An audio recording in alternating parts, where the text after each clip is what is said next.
que se vayan estallando ya no vale votar. Malos ínteros. Ok, ahora entonces vamos a decir buenas tardes. En la tarde podemos decir malaguchichi, de lado, ¿no? Pero entonces también se dice malaguchichi, porque chili soy. Entonces, buenas tardes. En la noche, como ahorita, por ejemplo, malo akab, good night. Malo akab, good night.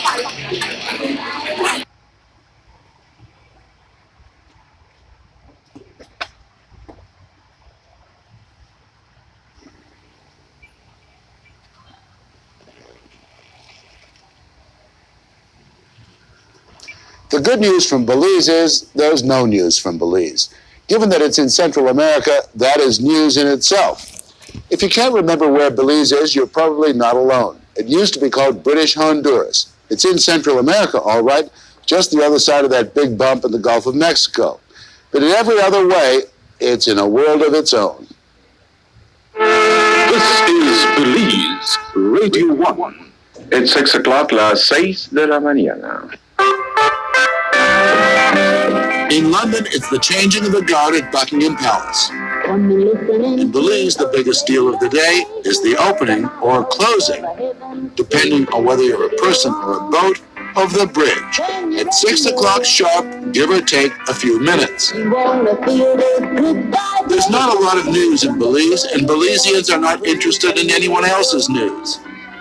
The paper comes out weekly and contains such spellbinders as the opening of a sanitary napkin factory. If you were to write a motto for Belize, it might be, no sweat. The place has never been invaded or invaded anyone else or had a coup or got terribly worked up about anything.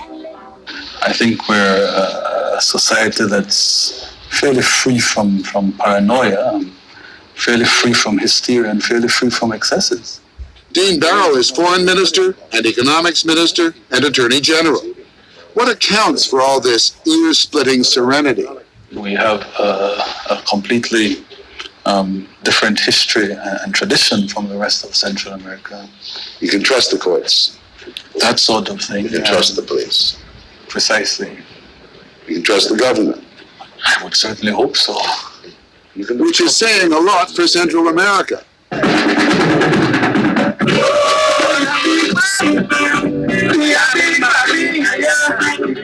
Belize has always been the odd country out, free of the corruption, the dictators, guerrilla movements of its neighbors. Its ingredients would seem to be a recipe for disaster. Every race, color, religion you can think of. Creoles and Carib Indians, whites and blacks and Asians all coagulating into a quite content society. No sweat at all. Harry Courtney, for example, is leader of the opposition. Elsewhere, he might express his opposition by being dead or on the run. I hope that one could persuade the government to see the error of their ways, to amend, modify their policy by appealing to reason. Emotions tend to be difficult to control. And this is how you get into some of the difficulties that some of the more emotive countries and populations end up in.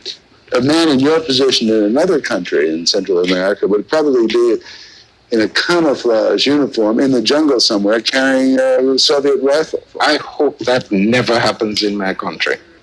I hope it never happens. Belize is not wealthy, nor is there dire poverty. The place is quite law-abiding, the people very traditional. Odd when you consider they are descended from pirates and other ne'er-do-wells. It was dubbed the Mosquito Coast a few hundred years ago, a good place to disappear to for anyone who wanted to live life their way. The Mennonites came here years ago and found a perfect escape from the depredations of the 20th century. They and Belize clop along at their own unique pace. At first thought, Belize would seem to be the perfect place to attract that particular breed of entrepreneur. Those men you meet on airplanes, all attaché case and no cash, selling everything from cement plants to gambling casinos. But they seem to come a cropper in this lovely, steamy backwater, something in the Belizean character grinds them down, a kind of polite indifference. They come thinking Banana Republic, but are quickly disappointed and leave for more corrupt pastures. Or they stay on forever and just lie back and enjoy the place. Morning. Take Mr. Emery King of Tampa, for example, a man of many failed enterprises. Yes, indeed. What a lovely day it is. Whose boat was wrecked on Belize's Barrier Reef. That was 33 years ago, and he's still here. I've put out a magazine. That didn't do too well. I ran a newspaper for a year. I had a subdivision, sold about half the lots, built a dozen houses, and sold them all, and then quit building houses and went into something else and lost the money. I should have stayed with building houses. Jerry McDermott was once a big-shot oil executive in Houston. He came down here to negotiate an oil concession, and bye-bye Houston. Would you go back? No way. Never gave it a single consideration. Not for love, not for money. I just can't picture going back. I love it here. He now owns Paradise, at least the Paradise Hotel, all 20 grass huts, and doesn't have a button-down collar to his name. So much for a Yale education. The place is magnificent, the world as it was before package tours. The beaches go on forever and are forever empty. Only 160,000 people in a country the size of Massachusetts. Hyperactivated North Americans quickly adapt themselves to Belize's more civilized pace. The tallest building is a Mayan ruin. Someone had the bright idea to move the seat of government 50 miles inland to the city of Belmopan. As you join the rush hour traffic to Belmopan, relishing the fact that there's not a single traffic light in the land, as you pass Belmopan International Airport, you might think this isn't a bad way to run a country. Let the politicians and the bureaucrats talk only to each other. Practically everyone. It gets hijacked out of the blue by such enterprising broadcasters as the owner of these homemade dishes. From his Belizean version of Television City, he serves the town of San Ignacio with 4 channels. Once a week, the station owner goes door to door to collect for his services. If he isn't satisfied with the receipts, he pulls the plug on everyone. Rain and snow way off. We'll have details on our weather pattern around the Chicago area tonight on the 9 o'clock news. One effect of all this has been to make Belize a suburb of Chicago. For some reason, the Chicago station comes in loud and clear. Is somewhat confusing. And via Chicago, they get Dallas. Belizean ingenuity, a beat-up car battery, and a box of wires reflecting North American life as it isn't. But in their own backyard, North America as it is beginning to encroach. Belize, so long accustomed to being ignored, is awakening to a new reality. Aldous Huxley wrote of this place that Belize is somewhere on the way between nowhere and nowhere. That's one of those nifty little writer's comments, but Mr. Huxley could not have been more wrong, especially in these uneasy 80s. For just down the pike that way is Nicaragua and El Salvador.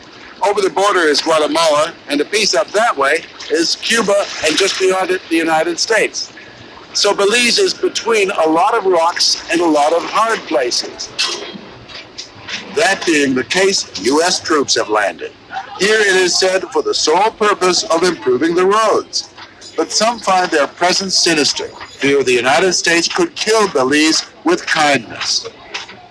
The U.S. mission went from 4 to almost 60 people in 5 years, and the biggest per capita Peace Corps contingent in the world has descended.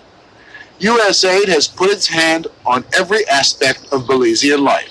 During the Grenada era, the United States referred to the Caribbean Sea as its own backyard.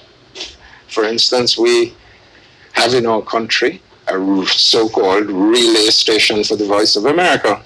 So-called, you say? I say so-called because it began as a small project and now it's a monstrous project. If it is perceived as a danger to those across the border, they might one day decide that they're going to come and pull it down. Is Belize going to be a small, undefended part of the Central American mainland? I suspect the United States will not tolerate it. The left hand of the United States wants to help Belize. The right hand is bankrupting the country. Belize's sole cash crop is sugar. Because of U.S. measures to protect the Belize sugar industry has collapsed, driving young Belizeans north to the land of Dallas and Dynasty.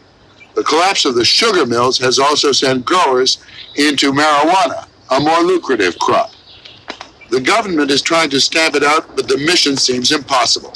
And so you have a wicked little fable for our time. Ronald Reagan's economic policy may be crippling Nancy Reagan's war on drugs. And there's the Coca-Cola factor. What could be more symbolic of American policy, diplomacy, taste, and influence? In this case, it is Coca-Cola, the real thing, the corporate colossus, bigger than many countries. Coca-Cola Foods is a partner in a land purchase that represents a quarter of all the privately held land in Belize. The company says it wants to plant oranges here for Minute Maid orange juice. Coke was brought in when Barry Bowen, a Belizean who owned all the land, was about to lose it to the banks. Coke bailed him out. Their consultant on the deal was no less than Malcolm Barnaby, the former U.S. ambassador to Belize. The other partners are two wealthy Texans, Walter Mischer and Paul Howell. But that's an awful lot of land, isn't it? Just a lie. You're the former ambassador to Belize, U.S. ambassador to Belize. Are you a bit concerned about what might be perceived as kind of a big-footed, heavy-handed Americans coming into a small country? The people here, the government here, they know they need jobs. They know they need economic activity. The way to get there, from here to there, is through investment. And investment comes from the people who have the resources and the technological know-how to develop the land. We roughly 10,000 square miles here and 160,000 people. You know, they can stand a tremendous amount of development, and they need it. We don't want to go anywhere where we don't think it's politically stable, and we sure think that's true here in this country, that it had a great political stability.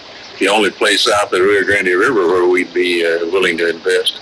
The intentions of the three partners are unclear. Coke has put its citrus project on hold and has offered to give 32,000 acres back to Belize. But that still leaves Belizeans wondering about what will happen to the other 640,000 acres. That kind of foreign control used to label a country Banana Republic. You are not what people normally think of as a banana republic. But is there a danger of becoming one? The risk is there. I am sure that the Coca-Cola annual budget is perhaps about 50 times the size of the national budget of the country. However, the development of the country is equally important. The welfare of the people is equally important. So we must face risks in life, and we must organize our relations with Coke in such a way that we hope we will be able to influence what they do. We hope as well that mankind has a little doubt the mistakes of that. We hope so. Faint hope. The mistakes of the past are spilling over Belize's borders. Thousands and thousands of refugees from El Salvador and Guatemala are setting up squatter communities all over the country. Belize's weak security force and innate good nature means that not much has been done about it. It is hoped the refugees do not carry the political bacteria of their home countries. They bring with them ideas which are certainly not Belizean ideas. They have been born and raised in a country where the politician is an enemy. The policeman is an enemy. The judge is an enemy. That disputes are not settled in court. They're settled with a machete or a pistol. And it's our job to educate and Belizeanize these refugees as fast as we can. We're not fighters. We're lovers. We like everybody. We say that it is wrong to tell lies. Take a good look. Strategically located people do not have much of a future In a world in which, if Coca-Cola doesn't get you, then the Cubans will, or the Sandinistas, or the choking embrace of too much American goodwill. Maybe this place should be left as it is, short on paint and long on heart. Maybe the best news we can all hope to hear from Belize is no news at all.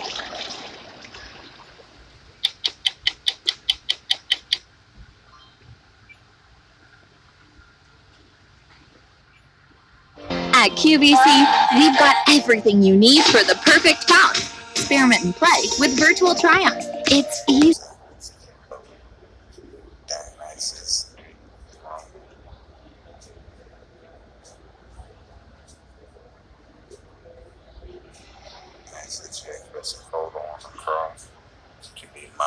You know, they let that wear the Aztec, they just throw that around like there's not previous culture, like the whole summer solstice, so they like to say it represents. So they send it not because the ones necessarily stolen from other, but because they are based on the personified astrological this coming solar, lunar, planetary, stellar themes. This does not mean none of the things are based on some extent of real people. Just they have been severely misled by religious institutions, accepting us to interpret the stories literal, or often they are not, but in metaphor is written. So religious never inherit.